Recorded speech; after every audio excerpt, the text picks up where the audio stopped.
Assalamualaikum warahmatullahi wabarakatuh. Ketemu kembali di channel Tani Ternak Lombok. Baik, mudah-mudahan teman-teman hari ini tetap dalam keadaan sehat walafiat ya teman-teman, serta dipermudah segala urusannya. Amin ya rabbal alamin. Baik, kita hari ini kita akan membahas tentang penanaman cabai. Kebetulan cabai kita terkena serangan patek yang sangat dahsyat ya teman-teman. Mudah-mudahan ini menjadi pelajaran buat teman-teman para petani cabai di luar sana. Dua hal yang perlu saya bahas di sini, mudah-mudahan bisa menjadi pelajaran buat teman-teman di luar sana. Untuk pohonnya, alhamdulillah pohon cabai ini sangatlah bagus menurut saya, subur. Di waktu panen pertama ini sangatlah membanggakan karena kita udah bisa panen sampai panen kedua, ketiga dan seterusnya. Nah, setelah memasuki panen yang ketujuh kalau tidak salah, nah mulailah di situ terserang patek. Menurut yang saya lihat, serangan patek ini berawal waktu itu pas ada hujan, kalau tidak salah satu malam ya teman-teman. Nah, jarak 2 hari setelah hujan itu saya temukan ada 2 pohon yang terindikasi patek. Tetapi waktu itu saya tidak pernah menghiraukannya sama sekali teman-teman. Malum kebetulan saya juga pemula di cabai.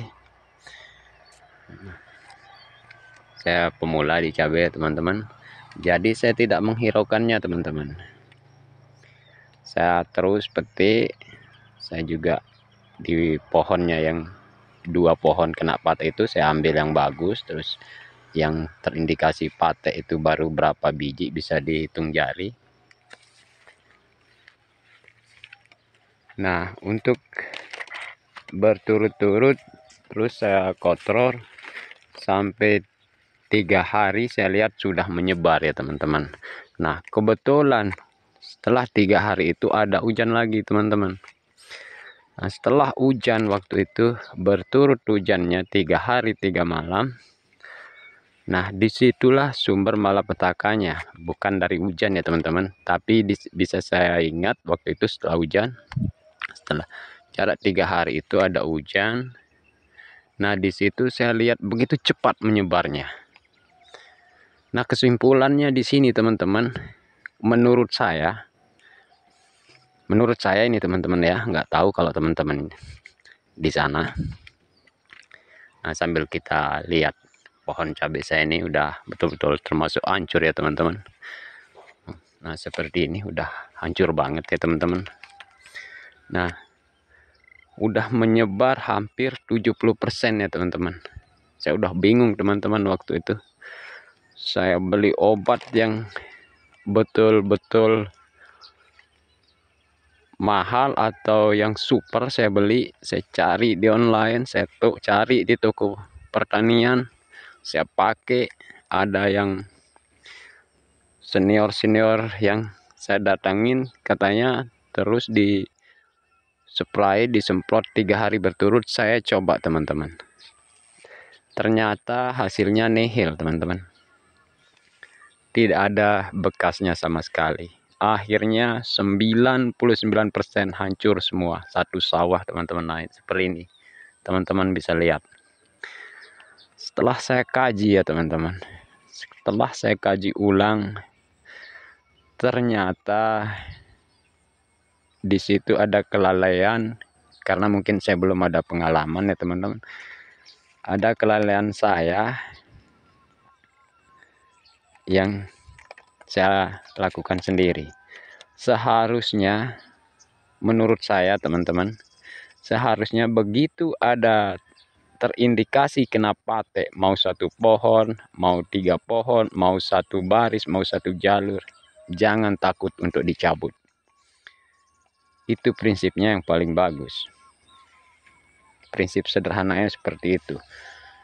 Jangan kita sayang sama pohon yang terkena patek, teman-teman. Cabut aja, buang. Kalau bisa walaupun buahnya banyak, ada yang sudah matang buahnya, cabut, buang semuanya jauh-jauh. Jangan sampai nanti kita ada pohonnya di situ, udah terindikasi kena patek 2-3 biji, terus kita ambil buahnya, nanti tangan kita terus akan memetik satu sawah itu. Nah, disitulah cepat menyebarnya, teman-teman. Nah, teman-teman bisa lihat seperti ini. Udah hancur total ya, teman-teman. Sudah hancur total. Nah, itu langkah pertama ya, teman-teman. Langkah pertama, buang. Jangan sekali-sekali itu merasa sayang sama pohon yang terkena patek. Untuk langkah yang kedua ya, teman-teman. Setelah teman-teman cabut mana pohon yang terkena patek itu, nah di situ baru kita obati. Kita carikan obat fungisida atau sejenis apapun, baru kita semprot semaksimal mungkin, dan insya Allah akan terhindar. Nah, itulah kesalahan saya, teman-teman. Tahap awal dulu saya tidak peduli. 2 pohon, kalau tidak salah 2 pohon, 3 pohon begitu. Saya tidak peduli, teman-teman, karena saya nanamnya luas kan. Nah, seperti inilah teman-teman bisa lihat terus sampai sana ya, teman-teman. Luas sekali. Nah, sekarang sudah begini, kita sudah tidak bisa berbuat apa-apa, walaupun masih ada yang bagus, tapi mata kita sudah sakit untuk melihatnya, teman-teman. Ini kemarin udah saya panen, mana yang bagus. Ini masih ada yang bagus-bagus seperti ini.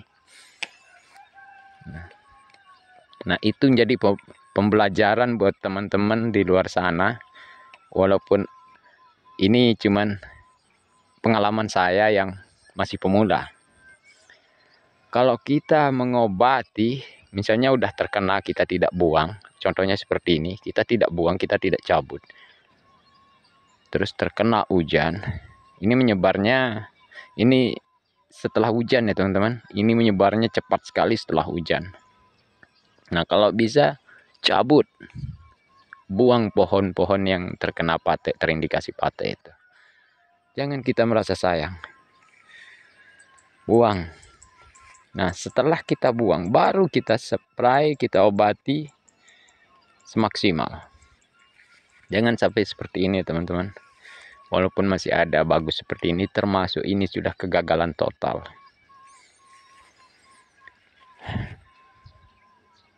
Ini sungguh memusingkan. Mudah-mudahan ini menjadi pembelajaran buat petani, teman-teman di luar sana. Mungkin kalau penyakit-penyakit lain seperti keriting atau seperti kutu kebul atau apa, itu masih mudah diatasi, teman-teman. Menurut saya itu masih mudah. Tapi kalau yang namanya patek, memang pohonnya tidak terganggu, tapi bisa dilihat sama teman-teman buahnya seperti apa. Nah, seperti ini contohnya. Ini masih agak bagus. Nah, coba lihat kebanyakan. Nah, seperti ini. Hancur total. Hancur.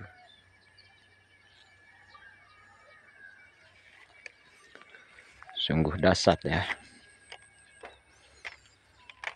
Ini rencana kita mau cabut. Dan insya Allah kita akan tanam jagung untuk sementara, karena nanti sebentar lagi akan ada musim penghujan.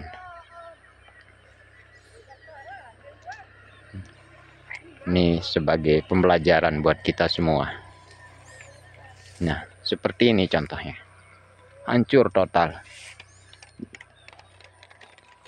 Sudah tidak ada harapan. Nah, kalau udah seperti ini kita masih mau mengobatinya, buat apa? Kita akan rugi, kita akan mengeluarkan biaya, hasilnya nol. Hasilnya nol, teman-teman. Saya udah coba segala jenis fungisida, segala jenis obat yang dibilang bagus, tapi hasilnya nol.